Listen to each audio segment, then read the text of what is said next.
Okay, let's talk about what would happen to Bitcoin if an ETF is approved. How would that impact Bitcoin's price? So I'm going to take a look at a quick article here from CoinDesk.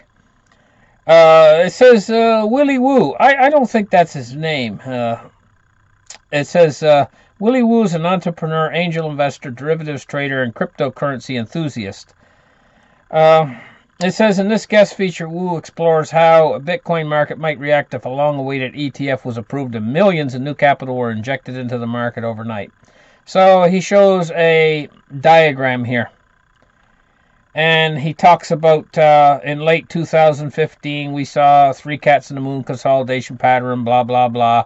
2016, we saw a speculative bubble, blah, blah, blah. And he shows another pattern here, some sort of a chart, and every 10 minutes, he says blue supplies 12.5 bitcoins into the market, while green supplies 25 bitcoins. This is the difference between two trend lines at any point. Will give you the price impact, the three differences in supply, blah, blah, blah. Before block halving, after block halving, more charts, blah, blah, blah. Impact of ETF capital on Bitcoin price. It just seems to me that this guy's trying to figure out what's going to happen by looking at a bunch of charts and going by a bunch of charts and trend lines and so on. It's not really giving him a real good, clear idea, or anybody else who reads this, a picture of what's really going to happen when Bitcoin becomes an ETF, if Bitcoin becomes an ETF. Now, I'm going to take a totally different approach. I'm going to take a common sense approach, using your common sense to tell you what's going to happen to Bitcoin if an ETF comes in. First, to give a common sense approach and to get an idea, let's take a look at the precious metals markets. The price of, say, silver is controlled by SLV, and the price is set on the exchange of the paper asset, not the underlying physical. And so, of course, if an ETF comes in on Bitcoin, this is going to probably be a similar situation, where the exchange-traded fund actually controls the price of the underlying asset, in this case Bitcoin. Now, I'm not going to say physical Bitcoin, because there is no such thing as physical Bitcoin, like when you have physical silver, and the price is actually set by the paper silver rather than the physical silver. In this case, there is no such thing as a physical Bitcoin, so I'll say the underlying asset, which is the Bitcoin itself, which you can actually hold in your wallet if you have a Bitcoin wallet. The ETF is going to set the price for okay, let's call it physical Bitcoin. The ETF will set the price for the physical Bitcoin. Let's call it physical Bitcoin. So an easier way to understand it. Just for the sake of understanding it, let's call it physical Bitcoin. And so now there's a difference, though, between gold and silver, where the SLV or GLD sets the price for the underlying physical. There's a difference here with Bitcoin, a massive difference. And I'll explain what the massive difference is. With gold and silver, you have the physical, obviously. But there's also gold and silver that's actually in the ground that hasn't been mined yet. And this almost represents an unlimited supply. That supply of gold and silver that's in the ground is not, it's only limited by the amount of money you're going to put in to get it out. So if the silver price or the gold price goes too high, you're going to find that new mines start opening up, new equipment starts going into production to get the gold and silver, and then that brings more physical into the marketplace, which again lowers the price. So say the silver price goes up to $400, just for argument's sake, right? Well, that's not going to last real long, because two things will happen. One, people will sell back into the market. People that's bought before will sell back into the market, bring the price down. And also, you're going to have more mines opening up everywhere, because if silver goes up to $400 an ounce, all of a sudden the miners are going to be making good money again to get out there and get mining it. And so that physical asset that's in the ground is I'm not going to say unlimited in supply, but there's a lot of it out there still that they could mine, but they're going to have to mine it at a much higher price. They're not going to be able to mine it for $14, obviously. It's going to cost them a lot more to mine it out of the ground. And it's the same way with oil. There's a lot of oil out there. But there's how much cheap oil is there out there? How much cheap oil is left? How much oil can you get for less than $30 a barrel out of the ground now? In other words, cheap oil. There's a lot of oil out there. Canada, in the tar sands, has 190, I think, 196 billion barrels, or it might be 176. Anyway, it's a lot.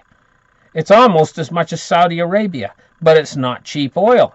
You have to get it out of the tar sand, and that costs a lot of money per barrel to get it out of the tar sand. It's not like Saudi Arabia. Saudi Arabia's got the cheapest oil on earth, where they can get it into the barrel cheaper than anybody. They got cheap oil. So they can go down to like $30 a barrel and still make money. But there's an awful lot of these people who can't go down to these prices. How much cheap oil's left? Well, it's the same way with gold and silver. How much cheap gold and how much cheap silver is there left out there? So if the price goes up, then you'll see the gold and silver miners increase the amount of production. It's a simple formula. Now, this is where it differs with Bitcoin. Let's get back to Bitcoin again. Bitcoin has a hard limit of 20 million, and nobody can break that. You're not going to find more Bitcoin. You're not going to be able to dig more Bitcoin out of the ground if the price goes up. There's 20 million limit. And how many Bitcoin, little pieces of Bitcoin, get stuck on wallets here and there? And how many little pieces of Bitcoin, like 1, 2, 3 Bitcoins, get lost in computers that get salvaged or whatever? Say some husband owns 3 Bitcoins, and his wife don't even know what Bitcoins are, and she throws his old laptop in the garbage or gives it to charity. Bing, bing, bing, 3 Bitcoins gone. One guy lost 7,000 that way in the dump, I heard, and he was looking for his laptop in the dump because he had 7,000 Bitcoins on it. This was a little while ago. This was back more in the time when the guy sold the pizza for, I think it was 10,000 Bitcoins for a pizza. Anyway, I'm digressing. Getting down to what's going to happen with Bitcoin is Bitcoin has this hard limit of 20 million. And this is a very important issue. And why it's important when the exchange-traded fund comes is because there's a hard limit, it's going to act differently than, say, silver or gold acts to the physical compared to the exchange-traded fund. Your common sense should tell you that what's going to happen is the exchange-traded fund is going to bring in a tremendous amount of new investors and new investment. Now, the tendency would be for that investment to the investors in that investment to bring a big pool of money in. This is going to raise the price, and it's also going to take a small little tiny market that's tiny. The Bitcoin market, when you compare it to the world, the Bitcoin market is just this little thing. It's like a little bug on a train. The marketplace in the world is like a train, and Bitcoin's like a fly sitting on that train. And so when you bring this, make it an exchange-traded fund, you bring this enormous market in, this whole big world market in, they're just going to rip the price all to pieces. And so these guys, my estimation is, you want to know what's going to happen to Bitcoin if it becomes an exchange-traded fund and all the world's investment starts to come down on it and it starts to become well-known what it is. And when people figure out that it's not a Ponzi scheme, that it's going to become currency, it's actually money.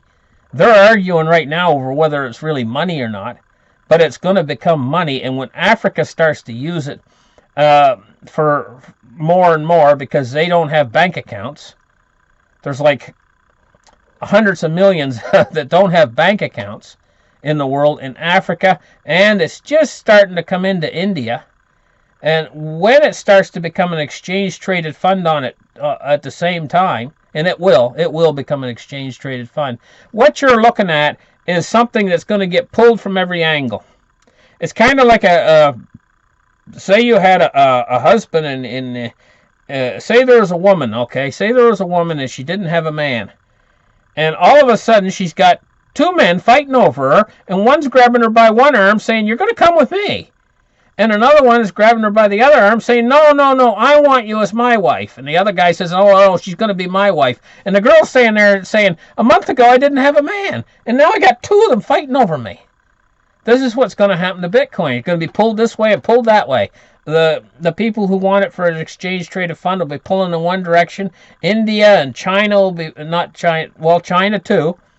India, China, Africa are all going to be starting to pull at it from the other direction. And don't you think the Americans are going to sit back and say, "Well, okay, we're going to let the Indians, Chinese, and Africans have all the Bitcoins. They're going to want their share. And there's only 20 million? Good luck with that." But here's the thing. Here's the thing. There's not enough Bitcoins to go around. So what's going to end up happening is they're going to end up being fragmented. See, there's 99 million little pieces to each Bitcoin. And in the end, nobody's going to be able to afford to own a whole Bitcoin. It's going to be like a very rich man that's going to actually own a whole Bitcoin. What people will own is a small little fragment. They'll own like 1/100th of a Bitcoin. And they all think that they got a lot of money. This is what I think the actual end result is going to be for Bitcoin. And the rich people are going to use it to move money from one place to another on the earth, vast sums of money. By that time, Ethereum and Litecoin will be fully integrated. And these other coins will be up and coming. And who knows which one of these other coins might be the up and coming coin. Maybe it'll be Dash or something else. Or maybe it'll be Dogecoin. Will be the coin that people use for everyday transactions. It won't be worth as much. Like maybe one Dogecoin might buy you a cup of coffee, sort of thing. In the end. But this is the way it's going, because ultimately the big invention is the blockchain. It's an enormously innovative invention. It's not going to go away. It's going to win in the end, because it's just so much better than everything else we've been using. And they're going to get the kinks out of it. Bitcoin has a few kinks with issues surrounding scaling, but they'll get it fixed in the end. And I can already see the light at the end of the tunnel from them getting these things fixed. And in the end, this stuff's going to be the real money in the earth, is cryptocurrencies, because it's such an innovative invention, and the underlying blockchain is the core of this invention. And so Litecoin is a great one. So is Ethereum. And there's a few others, like, but the thing is Bitcoin, I think, is trying to maintain its seat as number one. There's been an awful lot of things that have come along over the years that's tried to knock Bitcoin's crown off, and they've never succeeded. Mount Gox really tried to kill Bitcoin a few years back. I was sitting there watching while Mount Gox was having their problems and watching Bitcoin be destroyed. And there was other times when I thought Bitcoin was going to be destroyed, but I mean, it just always bounces back. So it's going to continue to bounce back, and the sky's the limit to how high it can go, because there's only 20 million of these things, and so they're going to be fighting over 20 million. And in exchange, all the effect of making it an ETF is going to have is to make it even more valuable. It's going to bring the world's market in on it. And there's only 20 million, it's not going to react the same way that, say, silver or gold reacts when there's an exchange like SLV or GLD. Price suppression is not going to be the big issue because there's only such a limited supply of Bitcoin. And there's going to be so much strain pulling at them that don't worry about price suppression. I don't think that's going to be a problem when the ETF comes. I think the ETF is only going to drive the price of Bitcoin up higher. And that's my opinion on it. So, and I think it's only a limited amount of time until an ETF finally does get to be approved. Bitcoin's only going to get so large before an ETF finally comes and is approved. This thing it's kind of like, it reminds me of the light bulb. When the light bulb came in and replaced the old gas lamps they used to have. And in fact, the light bulb had been in, I think, for 15 or 20 years or something, for a long time. And they were still building new homes and installing gas lighting in the new homes. And that's a fact. And the light bulbs were already available for a long time when they were doing that. The new home builders were still installing gas. But eventually, you know what happens. And this is the way with the old currency system that we have now in these old credit cards and stuff, where they have a PIN number, a 3-digit PIN number. It's so vulnerable. The system is so it's been put in. It was put in place years and years ago, back when things were more simplistic. The Bitcoin system is so much better way of transferring funds and stuff, and you don't need a third party. You see, in every one of these transactions you make, if you're using a debit card, for instance, you don't see the third party. The third party transaction is done very quickly. But if your bank computer is offline for any reason, say you bank with, I don't know, pick a bank. Say you bank with J.P. Morgan. I don't know what bank. I'm just picking a bank. And say you go in and you want to use your debit card. If their computers are offline at the bank that you bank with, then your purchase is not going to go through. Now, most times your purchase goes through because it rarely ever happens that the computers at your bank are going to be offline. But there's a third party there. Whereas with Bitcoin, you remove that third party whatsoever. So it's just your wallet and the purchase, the people who you're purchasing from. And it's almost like you're your own bank. It makes banks superfluous. That's what it actually does. Now, I'm going to go into more depth about this later, but I'm reaching about the time limit that I want to talk about this subject. I think I'm over maybe 10 minutes. So thank you very much for listening. Like and subscribe, and we'll catch you in the next article. Bye for now.